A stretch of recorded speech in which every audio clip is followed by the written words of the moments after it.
I go through spurts where I'll try new recipes, and I'm in the middle of one of those spurts right now. My kids would call this Hell Week because they had to eat it whether it was good or not.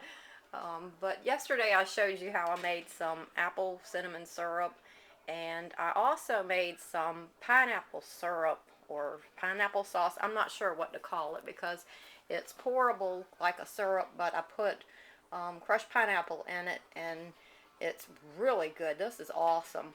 And I was surprised that the pineapple stayed suspended in the syrup. It didn't all settle to the bottom. So I'm going to show you how I made that. And in the apple syrup video, I said that the bottles were a bit tall for my canner pot, that I would need to get a new pot. Well, I found one today, and these are the 12-ounce bottles, and these are the 16-ounce bottles. As you can see, the 16-ounce ones are a little shorter. But I found this pot at a Rose's department store. I know that Hooves and Paws is going to look for a pot too, so I know she has Rose's department stores where she lives, so I thought I'd tell her about this. It's the 20-quart stock pot, and it's made by Heuck, H-E-U-C-K. And my pressure canner rack fit in it perfectly. The lid fits on it nicely. But you can see the pressure canner rack fits in there perfect.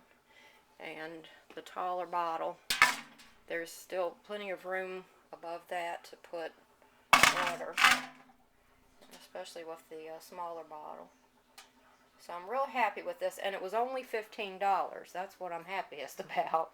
And I looked online, and Sears actually sells a set of these pots. You could get 4 of all different sizes for $41, and that's a pretty good deal too if you need the other pots. But luckily I was able to get just the one size that I needed for the 15.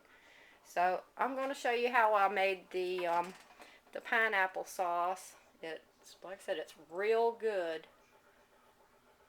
So hope you enjoy. Yesterday I decided to kill 2 birds with 1 stone. I wanted to dehydrate some pineapple, and I thought that I would use the pineapple juice to make a syrup with, so that's what I did. I have 10 racks on my dehydrator, so I used 2 number 10 cans of pineapple tidbits. I ended up with a half gallon of pineapple juice. I put the half gallon of pineapple juice in a pot and added 2 20-ounce cans of crushed pineapple. I added 8 cups of sugar and half a cup of Clear Jel. I really love this Clear Jel. It has opened up a whole new avenue of convenience to my home canning because I can thicken things. I can make pie fillings that are ready to use, or syrups that are thick enough to pour.